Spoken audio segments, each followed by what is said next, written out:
Olá, sejam muito bem-vindos a mais uma aula de Geografia. Eu sou o professor Alexandre Donato, desta que é a disciplina dos mapas, dos planaltos, dos rios, relevos, das chuvas, etc. Vamos dar uma olhada no que a gente vai ter para a aula. Aula de número 34, o objeto de conhecimento, cadeias industriais e inovação no uso dos recursos naturais e matérias-primas. E no detalhamento, os problemas da desigualdade social, da fome e da pobreza na sociedade urbana-industrial a partir da concentração de renda, dos meios de produção, de acesso aos recursos naturais e da segregação socioespacial em diferentes escalas intercontinentais no Brasil, no estado do Amazonas e no município. Ok?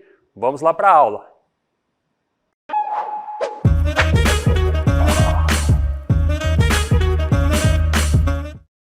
Vamos lá então, gente. Vejam só, sempre começando com uma imagem que leva a gente já às primeiras questões do que a gente vai ver aqui no conteúdo desta aula.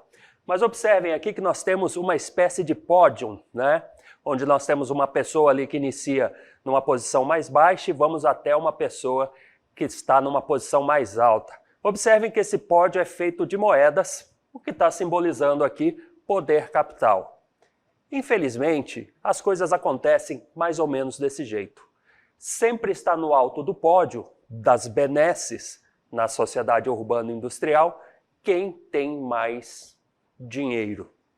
É aquilo que a gente fala sobre a construção capital ou construção capitalista do espaço. Nesse espaço, onde nós temos mais valores acumulados e circulando, nós temos mais atividades, atraímos mais pessoas, mas sempre as benesses maiores em nível social acabam ficando com esses que estão no ponto mais alto do pódio. Vamos dar uma olhada sobre o panorama socioeconômico mundial e a gente vai tratar dessas questões durante a aula. Então, primeiro, vamos relembrar aqui alguns conceitos e verificar alguns quadros, tá? Então, produto interno bruto é a soma de todos os bens e serviços finais produzidos por um país, estado ou cidade, geralmente medida lá em anos, Geralmente sai lá os boletins anuais desses valores. Todos os países calculam o seu PIB nas suas respectivas moedas. Então, aqui no Brasil, o PIB é medido em reais. Lá na zona do euro é medido em euro. Mas para fins de comparação internacional, quando a gente vai comparar um país com outro, se utiliza a moeda, os valores do dólar americano, que é esse US e o cifrão, que é United States Dollar, ok? Vamos dar uma olhada aqui, então, no PIB dos países mais destacados aí economicamente, justamente com valores em dólares americanos. Então vamos ver aqui, em trilhões de dólares aqui nesse caso, nós temos os maiores PIBs do mundo, inclusive o Brasil está entre um aqui deles, é um dentre eles, e nós temos aqui em primeiro lugar os Estados Unidos, com 26,95 trilhões de dólares de produto interno bruto, a China com 17,7 trilhões de dólares, aí nós temos a Alemanha com 4,43 trilhões de dólares, o Japão 4,23, aí passamos para a Índia, na casa dos 3 trilhões, Reino Unido e França ainda na casa dos 3 trilhões de dólares, e aí voltamos ali, chegamos na casa dos 2 trilhões de dólares na Itália, aí vem o Brasil e o Canadá. Então aqui só lembrando, nós temos as maiores aqui, os maiores PIBs do mundo. Vamos aqui a um outro dos índices que são utilizados nessa comparação de desigualdade, para saber quem é mais, quem é menos provido de bens aí pelo mundo. É o caso do PIB per capita. Per capita, só para lembrar, é um termo que quer dizer por cabeça ou por pessoa. Então, a renda per capita é a renda por pessoa de determinado país, certo? Ou aglomerado lá regional que se queira analisar. Vamos lá, então. A análise do PIB per capita, que é a divisão do PIB geral pelo número de habitantes, estipula o quanto do PIB caberia a cada indivíduo de um país se todos recebessem partes iguais daquele produto interno bruto geral. Tá? E aí nós temos aqui, então, para mostrar para vocês, uma tabelinha com os maiores PIBs per capita do mundo. Então, assim, conforme a gente viu agora há pouco, se todo o PIB, o produto interno bruto de um país, fosse dividido pelo número de seus habitantes e todos recebessem uma fatia igual, então nós teríamos o famoso PIB per capita ou a renda per capita lá dos cidadãos. Então nós temos aqui, só para que vocês tenham uma ideia, Luxemburgo em primeiro lugar. Vocês lembram de Luxemburgo, do Benelux, que foi o primeiro bloco econômico da Terra, né, do planeta, que era o Benelux, que era Bélgica, Netherlands e o Lux de Luxemburgo. Este, então, com uma renda per capita de 135.605,44 dólares americanos. Se você quiser saber agora a quanto isso equivaleria aqui no Brasil, é só você fazer aí, descobrir quanto que está a cotação do dólar hoje e fazer aqui uma multiplicação desses 135 mil vezes o valor do dólar para ter uma ideia de quanto que um cidadão de Luxemburgo receberia lá anualmente, caso a sua renda per capita realmente fosse uma parcela referente a ele de todo o PIB do país.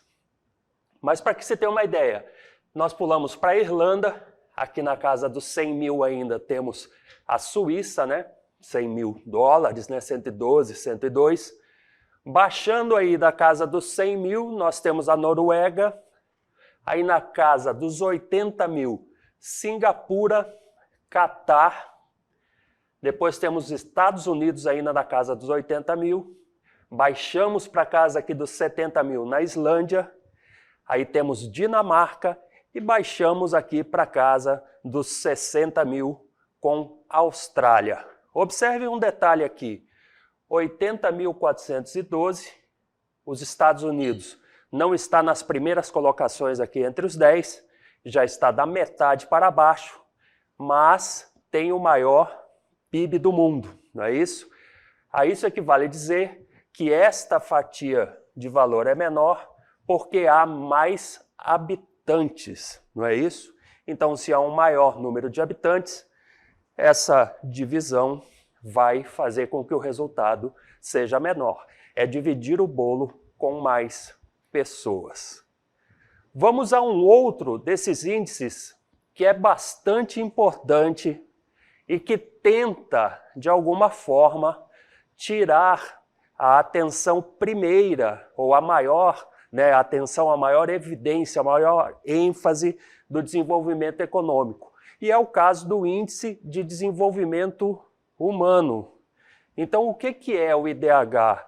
Que nós sempre falamos aí nas aulas de geografia e aqui cabe mais como uma lembrança. É uma unidade de medida utilizada para aferir o grau de desenvolvimento de uma determinada sociedade nos quesitos de educação, saúde e renda. Então vejam só, apesar de tirar a ênfase, a centralidade na questão do desenvolvimento econômico, nós temos aí a renda como um dos itens que são avaliados quando se calcula o IDH.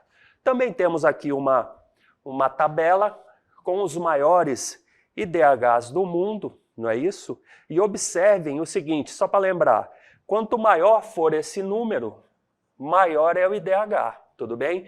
Então não confundam com o índice de Gini. Quanto mais o IDH, o Índice de Desenvolvimento Humano, ele é medido lá de 0 a 1000, né? Então, quanto mais alto, maior, de 0 a 1, perdão, e aí quanto mais alto, maior é o Índice de Desenvolvimento Humano, maiores são ou melhores são aqueles aspectos da tríade do que é avaliado aí, tá? Então, Suíça, 0,967, imagina, está quase lá fechando 1, né? Noruega, 0,966, a Islândia, 0,959, e enfim, vejam só que só vai baixar da casa dos 950, do 0,950, aqui quando chega em Singapura com 0,949 e Austrália com 0,946. Eu estou falando baixar, mas isso parece uma brincadeira, inclusive, porque acima dos 900, como a gente ouve alguns especialistas falarem, acima desses 0,900, as diferenças são mínimas, são muito sutis, que fazem com que a gente se componha, ou os especialistas, na verdade, componham esses valores do Índice de Desenvolvimento Humano, tá? E aí, se a gente for parar para pensar e fosse abrir aqui essa questão para outros índices de discussão e de análise, a gente ia se deparar com aquele índice de felicidade do Butão, né? Então, essa questão de discutir qualidade de vida, o que é felicidade, o que não é, o que é desenvolvimento humano e o que não é, fora das medidas de desenvolvimento econômico, que são ali palpáveis, né, são numéricas, são estatísticas, é bastante complicado, né? Como a gente viu lá naquela cartela que abriu a aula, aquele croma, aquele pódio, a gente não pode dizer que existe um maior nível de desenvolvimento humano naquele que está na parte mais alta do pódio, pelo fato de ter mais recursos financeiros, tá? Então são questões assim que são bastante sutis. Vamos adiante aqui, continuar falando sobre esse panorama socioeconômico mundial, agora falando sobre desigualdades. Então a disparidade na distribuição de renda é um desafio histórico, sem sombra de dúvida, no desenvolvimento de diversas nações, especialmente aquelas classificadas como de médio e baixo desenvolvimento, ou seja, são as nações que estão em desenvolvimento ou são nações subdesenvolvidas. A questão econômica no mundo é muito dinâmica e esses parâmetros, esses conceitos, né, esses índices de medidas, muitas vezes eles mudam, né, de país para país ou de relatório para relatório. Mas, enfim, sem sombra de dúvidas, esse é um desafio histórico no desenvolvimento das mais diferentes nações. Conseguir distribuir de uma forma melhor os rendimentos aí do seu produto interno bruto. Continuando ainda, falando um pouco da África, os países da África, não só da África, como da América do Sul e Central, em especial, né, dessas regiões, têm enfrentado de forma mais acentuada esse desafio, conforme apontam dados do índice de Gini, que é um coeficiente que mede a concentração de renda no caso desta análise. Essa medida do índice de Gini, ela varia de 0 a 100, e quanto mais alto é o número, mais alta será a desigualdade lá do que está sendo representado, nesse caso, das maiores desigualdades do mundo, conforme nós vamos ver aqui na próxima cartela. Então nós temos aqui 5 países que apresentam as maiores desigualdades em todo o planeta, tá? E aí então, ó, África do Sul,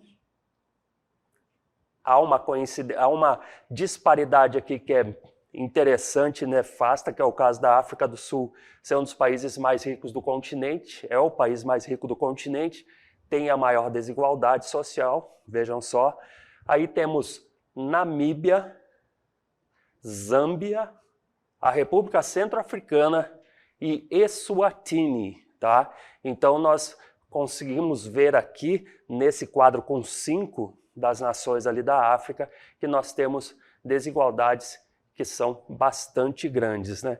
A esse termo, nesse caso, quando medido, comparando aí PIB e renda per capita, nós estamos falando de uma desigualdade de divisão da renda, né? Então, os cidadãos ali têm rendas que são muito diferentes entre eles que estão ali dividindo a mesma nação. Vamos dar uma olhada aqui, a gente continua com essa discussão sobre as desigualdades. Temos mais alguns detalhes aqui. Agora a gente vai dar uma olhada que vai aparecer países aqui da América do Sul, né? Continuando essa análise dessas diferenças das desigualdades mundiais. Então apareceu aqui a Colômbia, na 6ª posição, volto a dizer, é uma sequência, uma continuidade do que a gente estava vendo antes. Temos aqui também Moçambique, Botsuana, Angola e Santa Lúcia. Isso está evidenciando que o continente africano é o lugar onde concentra ali as maiores desigualdades, tá? Tem aqui uma lembrança bastante interessante. O Brasil figurou na 14ª posição desse ranking de desigualdades. Então observem só que a gente está com algum problema aqui, alguma coisa errada não está certa, como nós brincamos às vezes ao analisar dados, porque nós estamos lá entre os 10 países de maior PIB no mundo e estamos em 14ª posição no ranking das desigualdades, né? Alguma coisa errada não está certa, é exemplo do que acontece em vários outros países do mundo, não é uma realidade exclusiva do Brasil. Vamos dar uma olhada aqui em uns mapas, né? Então, vamos verificar aqui os maiores PIBs do mundo. Temos aqui os 2 primeiros, é o caso dos Estados Unidos e o caso da China, né? Os Estados Unidos com 26,95 trilhões de dólares de PIB, a China com 17,7 trilhões de dólares também de PIB. Quando a gente vai dar uma olhada em quais são os países que têm uma maior renda per capita, você vai observar que esses países não são nem Estados Unidos e nem China. Porque, lembrando, a renda per capita é a divisão ali do PIB pelo número de populares daquele determinado país. Ou seja, como nós temos aqui 2 grandes populações, a divisão, no caso dos Estados Unidos e China, a divisão do PIB pelo número de moradores vai diminuir a renda per capita. Mas não é o caso de Luxemburgo e Irlanda aqui, por exemplo, que são as maiores rendas per capita do mundo, porque eles têm um PIB alto e têm uma população menor, então aumenta, né, o produto, aí a renda, o produto interno bruto por cabeça, por cidadão. Então, no caso de Luxemburgo, a gente já tinha visto, 135.605,44 dólares de renda per capita e na Irlanda 112.147 dólares de renda per capita. Volto a sugerir, pegue esses valores, multiplique pelo valor do dólar que está hoje, no caso em reais, faça a conversão para reais, para você ver o quanto nós estamos em uma situação diferente por aqui. Agora vamos dar mais uma olhada aqui em outros mapas, nós vamos ver o IDH e as desigualdades, né? Então vejam só aqui que os maiores IDH estão na Suíça e na Noruega.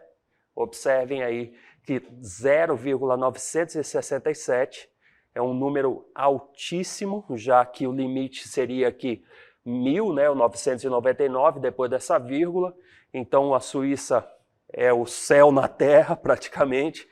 É o caso da Noruega, 0,966.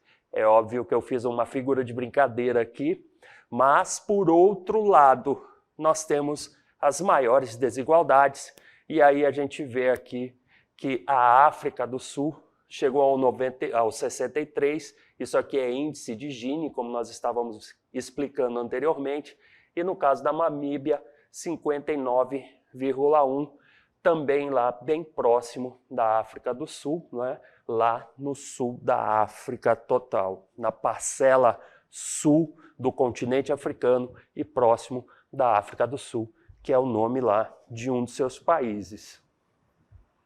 Ainda sobre desigualdade, vamos falar um pouco sobre segregação espacial.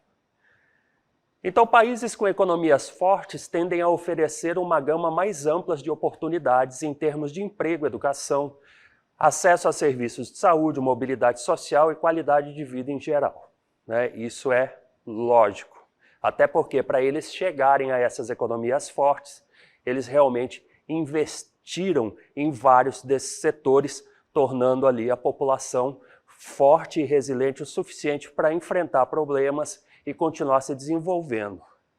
A segregação espacial é uma das decorrências dessa realidade e pode ter implicações profundas para o acesso a oportunidades em continentes, países, estados, municípios e até em bairros mais pobres. Então, quando a gente fala em segregação espacial, nós não estamos falando exclusivamente de uma parcela espacial do tipo a unidade país, a unidade continente. Nós poderemos estar falando disso, inclusive, dentro de um bairro, dentro de uma cidade, tá? Nós vamos dar uma olhada na desigualdade que há entre as regiões aqui no Brasil, ok? Então, nós podemos observar aqui que nós temos uns PIBs bem diferentes na diferença aqui na comparação entre as regiões administrativas. Observe, por exemplo, que Sudeste está lá muito alto, né, com 52,3% de todo o PIB do Brasil. Isso é resultado, inclusive, da presença da indústria naquele lugar. Então vejam só a diferença aqui da primeira para a segunda colocação, que seria o caso do Sul, da região Sul, em segundo lugar, de 52,3% a gente já pula aqui para 17,4%. E aí depois 13,9% até chegar na região Norte, tá? Com 6,2% do PIB do Brasil. Então veja só que na ordem nós temos Sudeste, Sul, Nordeste, Centro-Oeste e Norte. Vejam o seguinte, gente, como nós temos muito mais natureza e recursos naturais na região Norte, nós provavelmente tenhamos menos indústrias, não é isso?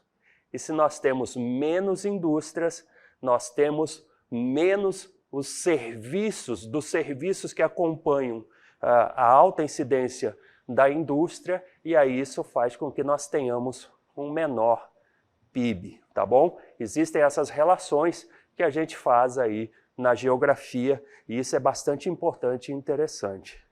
Sobre essa questão, agora mudando um pouco dessa área de análise, baixando aqui para a área, baixando o tamanho da análise para a área do Amazonas, nós sugerimos para você que acesse aí uma reportagem que fala sobre essa desigualdade aqui no nosso estado, tá? Inclusive a reportagem fala que quase 80% do PIB do Amazonas é produzido em Manaus.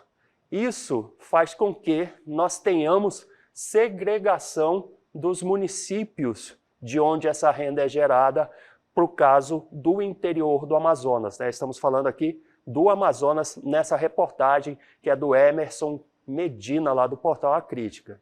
Então acessa que você vai ver as diferenças que nós temos, que são gritantes e que a gente pode observar aí até pela população, né? Eu sempre costumo citar esse caso, a gente vive uma situação demográfica que é bastante interessante. Manaus tem lá mais de 2 milhões de habitantes, enquanto que o segundo município mais populoso do estado tem um pouco mais de 100 mil habitantes. Então, por aí, a gente já tem uma ideia de como e o quanto que a indústria atrai pessoas, mas concentra renda, tá? Vamos adiante aqui. Sobre a sociedade desigual no Brasil, nós temos um relatório do Ministério da Fazenda que mostra a desigualdade na distribuição de renda aqui, no caso da população brasileira. E esse estudo analisou os dados de declaração de imposto de renda dos anos de 2021 e 2022. Como resultado, a pesquisa indicou que os 10% mais ricos da população, a parcela de 10% mais rica da população, concentra 51% de toda a renda do país em 2022, né? Concentrou aí todo esse total de 51% em 2022. Já a metade dos declarantes, que representa as pessoas com menor renda, ou seja, os outros 49% ali, detém 14% do total de ganhos. Vocês entenderam? 10% da população tem 51% de toda a renda, tá? Então vejam só o quanto isso representa concentração de renda e desigualdade. Em relação à riqueza, que soma bens e direitos declarados lá no imposto de renda, a concentração é ainda maior. Os 10% mais ricos concentram 58% da população, da riqueza da população toda do país, né, da riqueza nacional, e aí o restante divide todo o resto. Imagina só o quanto isso representa de desigualdade. Vamos dar uma olhada em algumas causas das desigualdades sociais ou da desigualdade social. A falta de ensino básico a falta de acesso é uma dessas questões que causa desigualdades sociais, né? A gente sabe aí que quanto mais uma pessoa estuda, mais ela tem chances de avançar, inclusive em mercado de trabalho e renda. Há também o problema da má gestão dos gastos governamentais, e aí a gente tem problemas realmente com isso, né?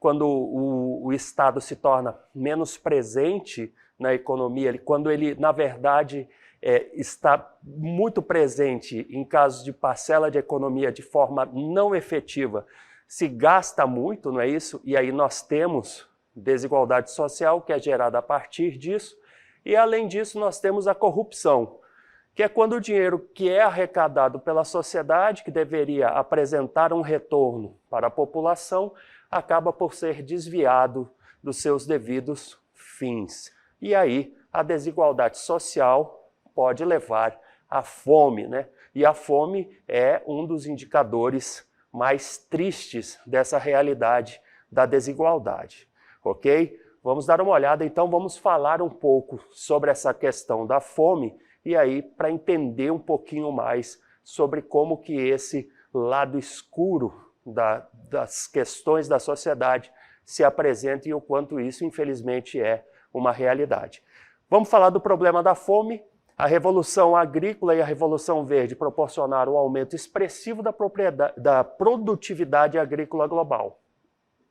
As referidas revoluções resultaram na produção de alimentos que foi capaz de abastecer toda a população mundial. Não é isso? Os números que nós vemos da produtividade agrícola são suficientes para matar a fome no mundo todo.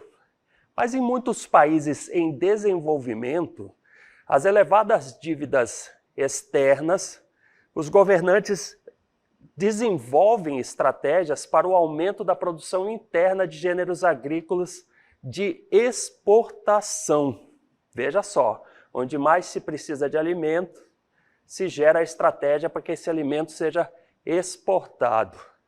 E aí eles fazem isso a fim de obterem saldos positivos na balança comercial, de modo a gerar recursos, né, financeiros, geralmente destinados ao pagamento dos juros das dívidas, tá? Então produzem mais alimentos, mas eles acabam exportando mais alimentos para tentar resolver problemas de suas dívidas aí diante de outros países. Além do problema da fome, além dessa disparidade entre produção e indisponibilidade de alimentos, nós temos a questão do desperdício de comida. No caso do desperdício de comida, acontece em vários lugares, tá? Não é só em lugares mais pobres ou lugares mais ricos. Nos países mais desenvolvidos, conforme dados da Organização das Nações Unidas, que é a ONU, através da FAO, que é lá aquele setor que trata da alimentação e agricultura, por pessoa, em média, os habitantes da Europa e dos Estados Unidos descartam de 95 a 115 quilos de comida todos os anos. Pensa comigo, se cada habitante desperdiça aí por volta de 100 quilos de comida todos os anos, se a gente for fazer uma conta, vai se deparar com o resultado de que se não houvesse desperdício, nós não teríamos fome, não é isso? Temos mais também aqui, atualmente, também de acordo com a FAO, 10,8% da população do planeta encontra-se sob condições precárias de alimentação, sem acesso a uma dieta que forneça o mínimo necessário de calorias e nutrientes por dia, tá bom? Isso é um absurdo.